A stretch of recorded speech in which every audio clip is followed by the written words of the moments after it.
Bonjour, bienvenue dans cette nouvelle édition de Géopolitis. Avec une grande question, la France est-elle encore une grande puissance?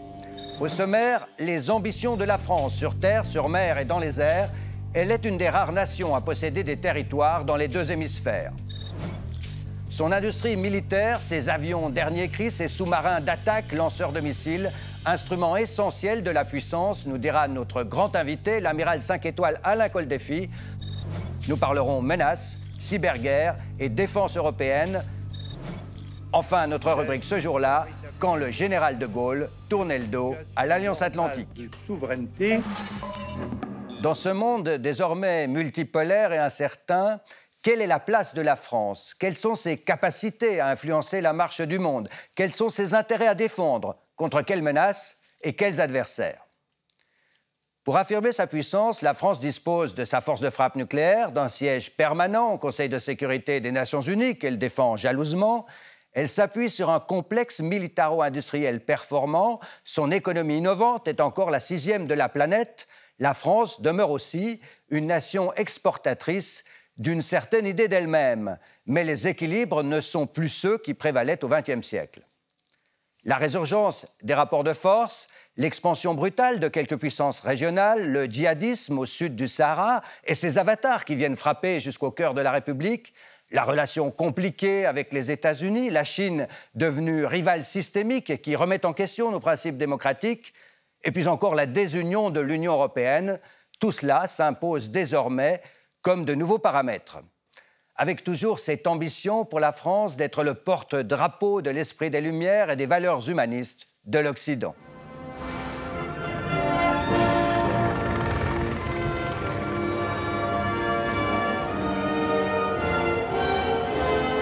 Il y a cette idée en France que la France est une puissance qui compte.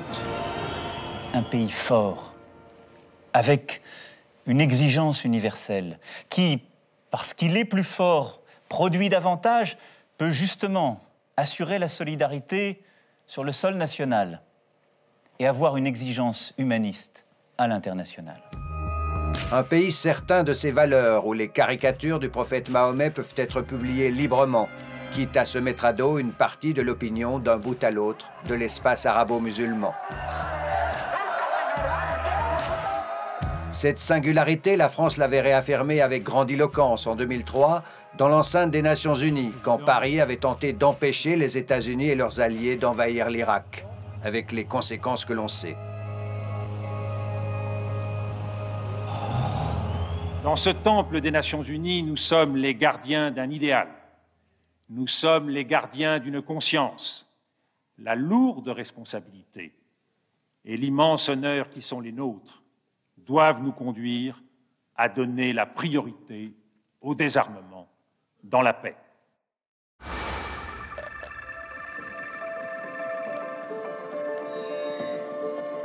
Dans les deux hémisphères, la France possède et protège de vastes territoires, les Antilles françaises et la Guyane, d'où elle lance ses fusées, Saint-Pierre-et-Miquelon aux confins du cercle polaire, La Réunion, Mayotte, les petites îles éparses et l'archipel de Crozet dans l'océan Indien, les Kerguelen et les terres australes.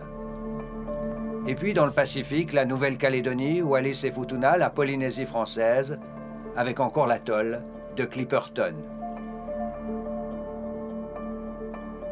Ces possessions et territoires d'outre-mer offrent à la France la deuxième zone économique exclusive la plus importante au monde, derrière les États-Unis.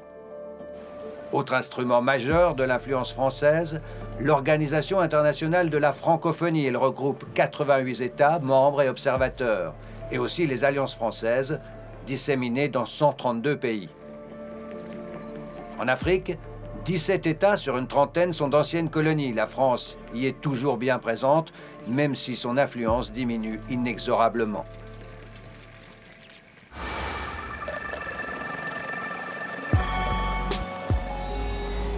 La France, avec les Britanniques, est la seule en Europe à disposer d'une armée complète, capable de se projeter à l'extérieur. Elle l'a fait en Afghanistan, en Syrie et en Irak contre Daesh, en Libye et depuis bientôt 8 ans dans le Sahel. 5000 hommes sont actuellement là-bas engagés à combattre les milices djihadistes, une guerre dont on ne voit pas la fin. À part cela, 11 000 soldats français sont prépositionnés de manière permanente à travers le monde. En Afrique, en Lituanie depuis peu, sur les bases que la France s'est aménagée à Djibouti et aux Émirats. Et bien sûr dans les territoires d'outre-mer, Antilles, Guyane, Mayotte, Réunion, Nouvelle-Calédonie. Pour ces armées et ces opérations, la France dépense annuellement près de 50 milliards de dollars, dont presque 5 pour sa force de dissuasion nucléaire. On est loin, très loin des États-Unis, qui devancent la Chine, l'Inde, la Russie et l'Arabie saoudite. Viennent ensuite Allemagne, Royaume-Uni et Japon.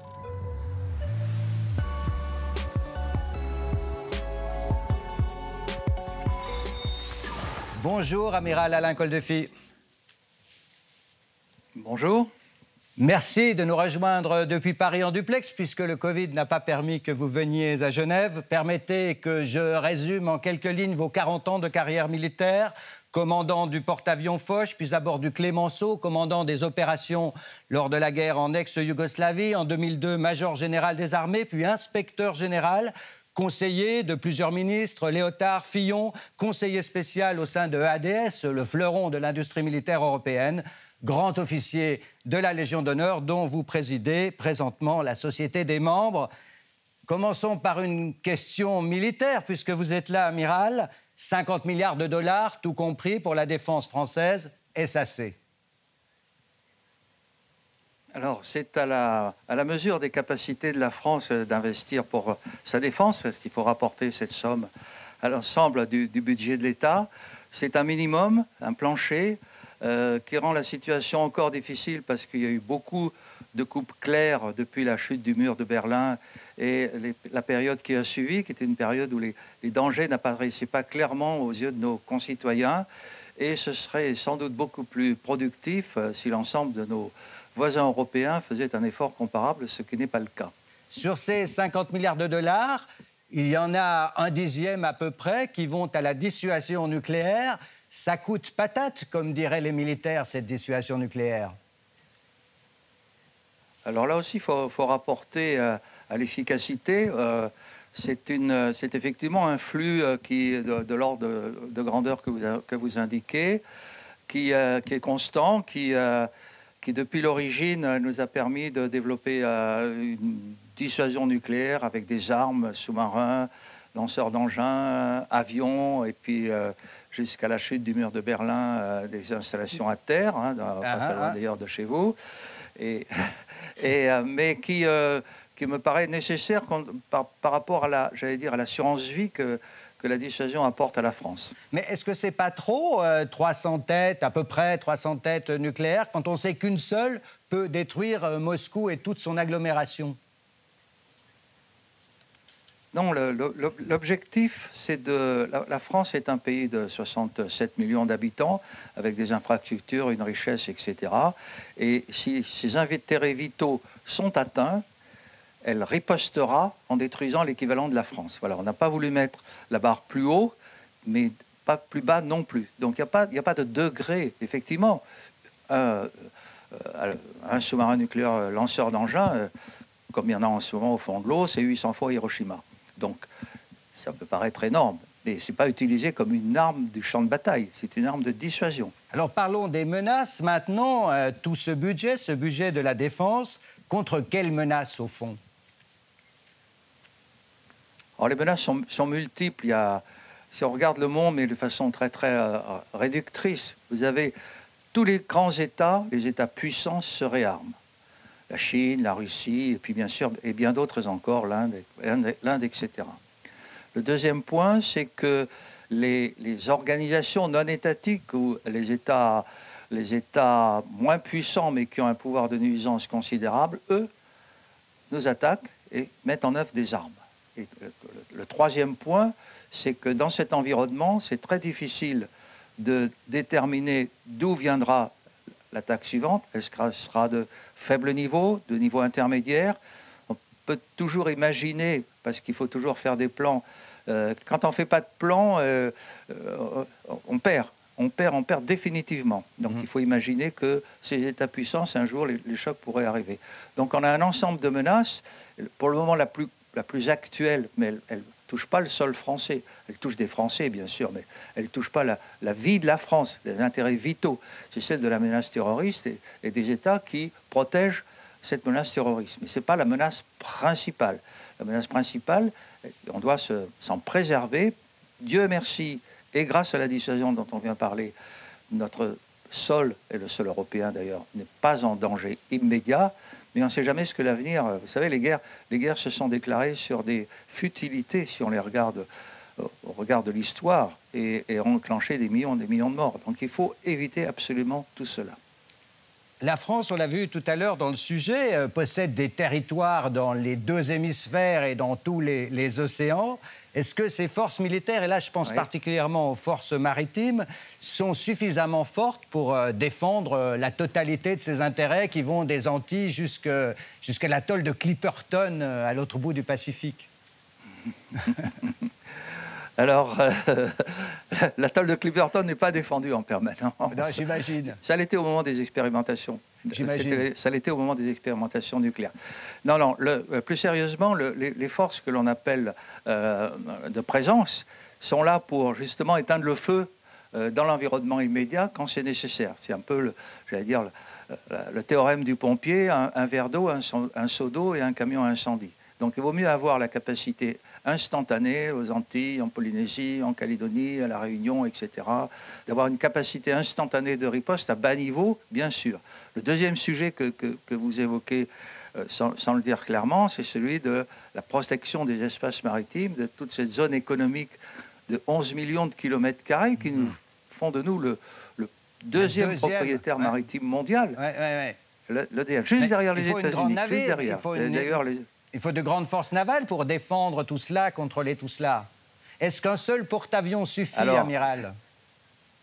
Alors, le porte-avions ne sert pas à défendre les espaces maritimes, il sert à faire la guerre et à porter le feu chez l'adversaire. En revanche, et vous avez raison, il faut des moyens qui sont des moyens maritimes, mais aussi des moyens aériens, des moyens satellitaires, d'observation, de reconnaissance, et puis après des moyens d'intervention, y compris avec des moyens terrestres que l'on projette, pour protéger tous ces espaces maritimes immenses et toutes les richesses qui sont à la fois au-dessus de l'eau, dans l'eau, au fond des océans et en dessous du fond des océans. C'est clair qu'à l'heure actuelle, il y a une énorme impasse qui est faite et que globalement, si vous voulez, si je prends l'image d'une caisse dans laquelle il y aura un trésor, la caisse est ouverte et chacun peut piller au passage.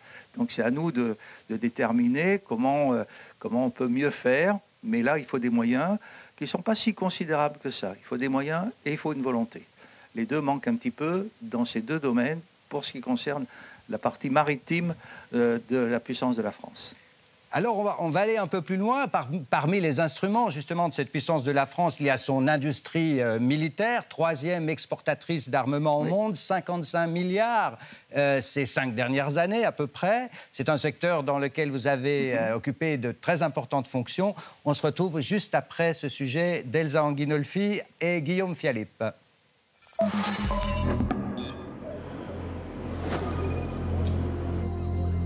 Le Suffren, une nouvelle génération de sous-marins nucléaires d'attaque capables de tirer des missiles à 1000 km. Construit pour l'armée par l'entreprise française Naval Group. La France est grande.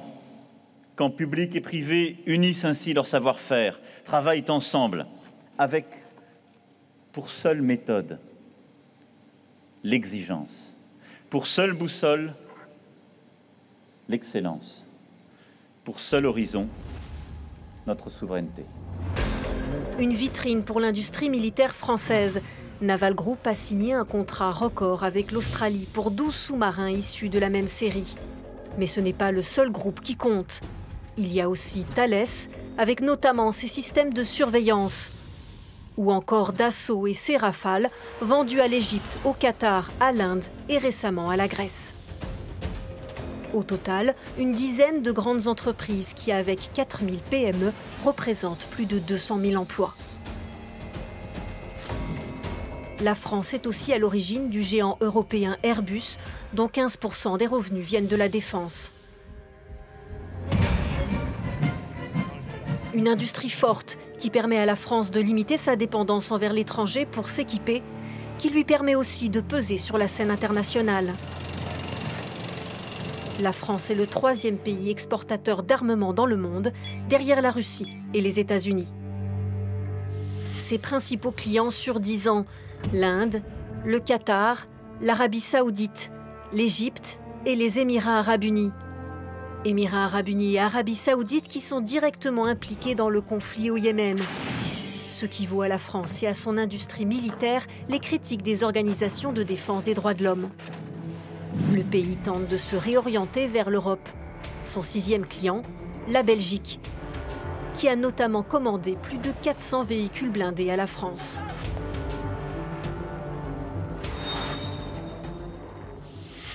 On entendait le président Macron vanter l'excellence de cette industrie militaire. C'est cela, essentiellement, la puissance de la France, le rayonnement de la France dans le monde?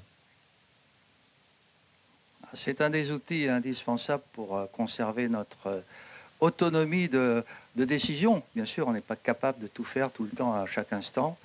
Mais cette industrie de défense, sans laquelle il n'y a pas de défense, tout le monde le sait, qui est à la pointe de la technologie dans différents domaines.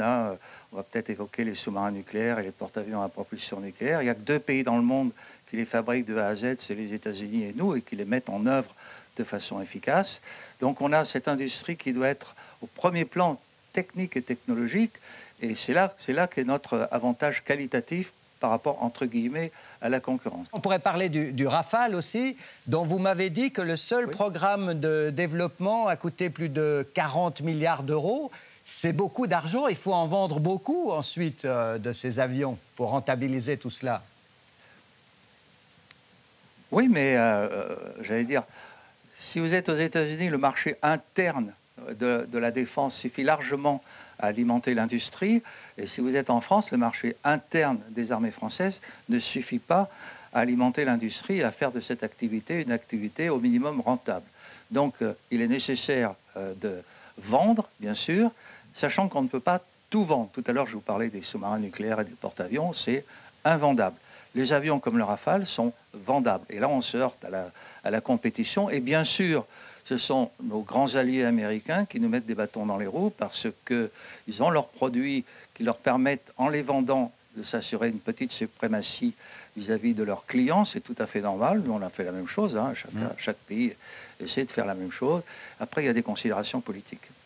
Justement, les clients ne sont pas forcément les meilleurs porteurs des images de la France. Ce ne sont pas toujours les alliés les plus sûrs. Est-ce que c'est problématique?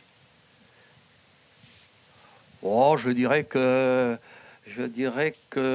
c'est une réelle difficulté. Vous savez qu'en France, depuis avant la Deuxième Guerre mondiale, il est interdit d'exporter du matériel de guerre. C'est donc le service du Premier ministre qui autorise toutes les ventes, que ce soit une caméra de vision nocturne comme une frégate ou un char. Et donc à chaque fois, c'est analysé au filtre des intérêts économiques de la France, des intérêts stratégiques de la France et de la qualité du client. Mais il est clair que autant on essaie d'éviter les ventes par rebond, c'est-à-dire un client fiable qui revendra un client non fiable, ça arrive, donc ça on arrive à peu près à l'éviter. Maintenant, on est en compétition, il faut bien vendre notre produit. Dans un autre domaine, le domaine financier, il y a de l'argent qui dort dans des banques dans certains pays, qui n'est pas toujours de l'argent propre. Oui, effectivement. 2 questions encore, rapidement. On a parlé beaucoup matériel. Quid de la cyberguerre? Est-ce que dans ce domaine-là, les renseignements, les systèmes de surveillance électronique, la France fait la course en tête?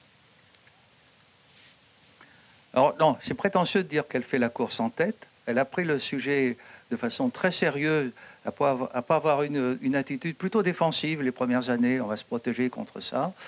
Elle a pris la détermination de se donner une vocation offensive. C'est une nouvelle arme. C'est une des armes du futur. Donc elle a dédié de l'argent, des ingénieurs et des capacités de recherche pour développer ces capacités. Alors là, c'est très difficile de dire qu'on est en tête. On pense qu'on est dans le peloton de tête. Il y a des techniques qui évoluent très rapidement. C'est facile de voir l'évolution d'un char. C'est moins facile de voir l'évolution d'un logiciel ou d'une capacité qui, en 6 mois, devient obsolète. Donc là, on est en permanence en alerte. Mais je vous donnerai un indicateur qui peut être plaisant. C'est que dans cette recherche d'innovation et d'être en permanence au cœur de l'actualité qui va venir, on a recruté des jeunes gens qui inventent les jeux du futur, qui ne connaissent rien à la défense, qui ne connaissent rien aux armées, mais qui inventent les jeux électroniques, enfin les jeux informatiques, les jeux cyber du futur. Bon, c'est anecdotique, mais je veux dire, là, on n'est pas sur un terrain connu. On n'est pas, c'est pas un camion, c'est pas un bateau, c'est pas un avion, on est dans l'inconnu. Donc il faut être ouvert à tout, et voilà. Donc je pense qu'on est pas mal. En tout cas, on a dépensé beaucoup d'argent, on continue d'en dépenser. Bon, c'est un peu au détriment des forces classiques, mais c'est essentiel. On dit souvent, et pas seulement dans le domaine militaire, plus large, géopolitique, on dit souvent que la puissance de la France ne serait rien sans l'Europe. Alors je vous pose la question, à quand une défense européenne? Est-ce que vous y croyez? Est-ce que c'est une chimère? Ah, c'est une chimère la plus totale. En revanche, dans la réalité, parce que derrière je veux dire, les gens qui en parlent imaginent une armée européenne. Il ne s'agit pas de ça. L'armée européenne n'existera jamais. D'abord, il faudrait un chef, et en Europe, il n'y a plus qu'une puissance nucléaire, donc le chef serait français. Donc ça, c'est pas acceptable par définition que le chef soit français. Par les 27 autres, on est d'accord. Des Allemands, des Autrichiens. Ouais, par les autres, c'est tout à fait normal. En revanche, l'esprit d'une défense européenne, c'est-à-dire des coopérations un petit peu renforcées sur tel et tel sujet, des mutualisations quand c'est possible. Mutualiser, c'est très dangereux, parce qu'en général, on fait tous la guerre en même temps et on a tous besoin des mêmes... C'est un peu l'appartement en colocation à la montagne. Hein. On a tous envie de la même semaine de vacances. Donc, c'est un peu dangereux. Mais on peut consacrer des moyens communs dans le développement de capacités, dans la recherche, etc. Et surtout, ce qui est important, c'est de développer un état d'esprit de défense des valeurs européennes. C'est ça. Tant que, j'allais dire de façon idyllique, il faudrait un projet politique européen, un président de l'Europe, une politique étrangère commune, etc. Ça fait 30 ans qu'on tourne autour. Donc il faut que par le bas, on fasse remonter l'idée que bon, on défend en commun des valeurs communes, etc. Ce que tout le monde sait, ce que tout le monde reconnaît, mais que personne n'a envie vraiment de faire pour des tas de raisons qu'il est un peu trop long d'expliquer aujourd'hui. Merci, Amiral, pour ces éclairages. Vous serez toujours le bienvenu dans Géopolitis. Merci à vous. Je vous remercie beaucoup, monsieur. Bonsoir. Le général de Gaulle s'est toujours méfié des alliés, les Britanniques et les Américains, dont la France ne voulait pas dépendre au plan stratégique. C'est ainsi sans surprise que de Gaulle annonce le retrait de la France du commandement de l'Alliance Atlantique. La France entend jouer sa propre partition dans le camp occidental. C'est notre rubrique ce jour-là. Tamara Munkanovic. Par conséquent, ce jour-là, le 21 février 1966, Charles de Gaulle annonce le retrait de la France du commandement intégré de l'Alliance Atlantique. Au cœur de cette décision, une intention. La volonté de la France de disposer d'elle-même, ce qui est indispensable pour qu'elle croie à son propre rôle et pour qu'elle puisse être utile aux autres. Cette volonté de la France est incompatible avec une organisation de défense dans laquelle elle est subordonnée. La France de Gaulle ne veut pas être fatalement tributaire de l'allié américain et surtout pas de ses aventures guerrières au Vietnam. Et puis désormais, la France possède sa propre force de frappe nucléaire. Notre pays devenant de son côté et par ses propres moyens une puissance atomique est amené à assumer lui-même les responsabilités politiques et stratégiques que cela comporte. Au total, il s'agit de rétablir une situation normale de souveraineté dans laquelle ce qui est français en fait de sol, de ciel, de mer, de force, Et tout élément étranger qui se trouverait en France ne relèveront plus que des autorités françaises. Ce choix de l'indépendance stratégique conduit aujourd'hui encore la politique de la France. Après avoir éteint vos écrans, je vous recommande la lecture du livre de notre invité, Alain Coldefy, Amiral, le sel et les étoiles, une préface d'Éric Orsena. Ça vient de paraître aux éditions Favre de Lausanne. On mentionnera aussi la revue Défense nationale, la RDN pour les spécialistes, dont notre invité fut le directeur. Géopolitique de la France, un grand dossier, le numéro 44 de la revue Diplomatie, nous a aidé à préparer et à définir le cadre de cette émission. Et puis encore ce hors-série de la revue Défense et sécurité internationale, armée française dans l'œil du cyclone, avec un point d'interrogation et les réponses multiples de la ministre Florence Parly et des chefs des armées. Tout est dit. J'espère vous retrouver la semaine prochaine dans Géopolitis sur la RTS et TV5 Monde. Toutes nos émissions, vous le savez, sont disponibles sur YouTube, en podcast ou sur notre site geopolitis.ch. Merci de votre intérêt et de votre fidélité. Belle semaine à vous. À bientôt.